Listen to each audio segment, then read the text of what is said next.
नांदेड लोकसभा पोटनिवडणूक त्याचप्रमाणे आपल्या जिल्ह्यातील 9 विधानसभा मतदारसंघांमधली सार्वत्रिक विधानसभा निवडणूक याच्यासाठीचं मतदान हे दिनांक 20 नोव्हेंबर रोजी होणार आहे. सकाळी 7 ते संध्याकाळी 6 हे मतदान करण्यासाठीचा वेळ आहे आणि यासाठी आपल्या जिल्ह्यामध्ये 27 लाखांपेक्षा जास्त मतदार हे त्या दिवशी मतदान करण्यासाठी पात्र आहेत.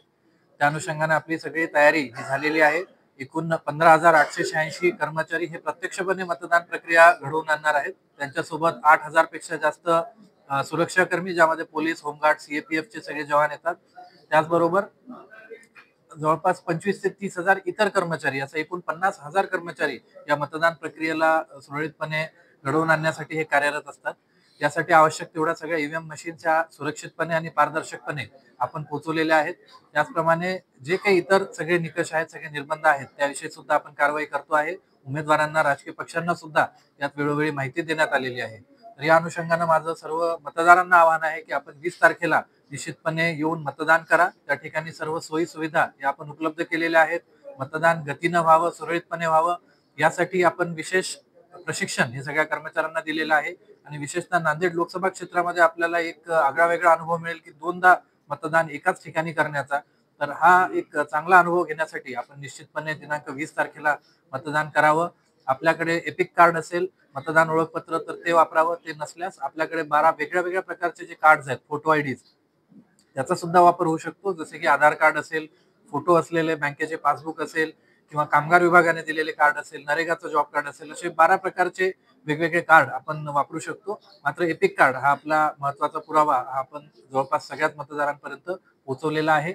एवढे सगळे जे परिश्रम चालतात, त्या सगळ्यांमागचा हेतू हाच असतो की आपल्या सगळ्या मतदारांना मतदानासाठी संधी मिळावी. आणि ही संधी आता आपल्या सगळ्यांना उपभोगायची आहे. आणि 20 तारखेला निश्चितपणे आपल्या सगळ्यांना नांदेड जिल्ह्याचं नाव रोशन करेल अशा प्रमाणामध्ये मतदान करायचं आहे. सर, निवडणुकीचा प्रचार संपला म्हणजे काय झालं, काय करावं, काय करू नये? सार्वजनिक प्रचार जो आहे तो दिनांक 18 तारखेला संध्याकाळी 5 वाजता आता संपलेला आहे. इथून पुढे कुठल्याही प्रकारच्या सार्वजनिक सभा, किंवा ज्याला आपण साध्या भाषेत म्हणतो की आता लाऊडस्पीकर कुणाला वापरता येणार नाही. त्याचप्रमाणे इतर अनेक निर्बंध आता इथून पुढे लागू होतील. विशेषतः एक नवीन सूचना यावेळेस ही मतदान आयोगाची आहे की मतदान केंद्राच्या बाहेर जे राजकीय पक्ष किंवा उमेदवार यांचे बूथ लागतात, त्या ठिकाणी ते अत्यंत साधे बूथ असावे. कुठल्याही प्रकारचा ध्वज किंवा चिन्ह त्या ठिकाणी अलाउड नाही. याविषयी आपण सगळ्या पक्षांना आणि उमेदवारांना सुद्धा लेखीमध्ये कल्पना दिलेली आहे. सर, मतदानाच्या दिवशी ईव्हीएम मशीन बंद पडली तर? मतदानाच्या दिवशी ईव्हीएम मशीन ही बंद पडण्याची एक अतिशय कमी, परंतु ती शक्यता असते. आणि साधारण लोकसभेचा आपला गेला अनुभव आहे की 1% मशीनमध्ये रिप्लेसमेंट ही करावी लागते. त्यासाठी आवश्यक तेवढ्या रिझर्व्ह मशीन्स आणि त्याचं प्रशिक्षण सुद्धा आपण दिलेलं आहे. साधारण 15 ते 20 मिनिटांमध्ये मशीन रिप्लेसमेंट होते आणि नंतर त्याची आपण तपासणी करून तातडीनं मतदान सुरू करतो. खरं तर निवडणूक आयोग आपल्याला 10% अतिरिक्त मशीन देत असतं की रिप्लेसमेंटसाठी जर लागेल तर. त्यामुळे मशीन बंद पडणे किंवा बदलावी लागणे ही काही फार वेगळी अशी गोष्ट नाही. मतदान यंत्र आहे ते शेवटी, आणि यंत्र म्हटल्यावर त्यामध्ये काही अडचणी येऊ शकतात. मुख्य हेतू आपला हा असतो की मतदान सुरळीतपणे झालं पाहिजे, आणि त्यासाठी आवश्यक ती सगळी आपण काळजी आहे ती या दृष्टीने घेत आहे. सर, नांदेड लोकसभा मतदारसंघात 2 वेळा मतदारांना मतदान करावं लागणार आहे. तर यामध्ये वेगळेपणा काय राहणार आहे? म्हणजे कलरच्या जे तुम्ही सांगितलं तर ते पुन्हा एकदा. यामध्ये जो कलर कोड आहे तो निश्चित आहे की लोकसभेसाठी पांढऱ्या रंगाचा राहतो. म्हणजे लोकसभेचा जो मतपत्रिका बॅलेटमध्ये असेल ती पांढऱ्या रंगाची असेल. त्याचप्रमाणे ती स्लिप दिली जाईल ती पांढरी असेल, आणि विधानसभेची गुलाबी असेल.